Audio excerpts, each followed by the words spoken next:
ఈ కాలంలో వచ్చే సీజనల్ క్రిముల బారి నుండి రక్షించడానికి బాగా పనికొస్తాయి. రక్షణ వ్యవస్థని ఈ వర్షాకాలంలో ముఖ్యంగా యాక్టివేట్ చేయడానికి ఈ ఆలు బకరా చాలా బాగా పనికొస్తుంది అన్నమాట. ఓకే. అందుబాటులోకి వచ్చాయి కాబట్టి అందరూ తినదగిన పండుని ఈరోజు మీరు అడగటం, మనం తెలియచేయడం జరుగుతున్నదమ్మా. అయితే డాక్టర్ గారు, మరి ఈ ఆలు బకరా లేదంటే ప్లమ్ యొక్క ఆరోగ్యానికి ఎలాంటి ఉపయోగాలు ఉంటాయో, ప్రయోజనాలు ఉంటాయో మన ప్రేక్షకులు వివరిస్తారా? తప్పనిసరిగానమ్మా. అన్నిటికంటే అతి ముఖ్యమైన ఒక స్పెషల్ బెనిఫిట్ ఉంది. ఈ రోజుల్లో అందరికీ అవసరం అని చెప్పచ్చు.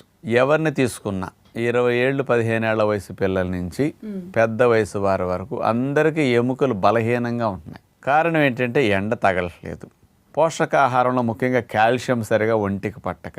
మరి ఈ కారణాల చేత ఎముకలు గుల్లబారిపోవటం, బోన్ డెన్సిటీ తగ్గిపోవటం, బోన్ పెయిన్స్ రావటం, ఊరికే తగిలినా గుద్దుకున్నా నేల మీద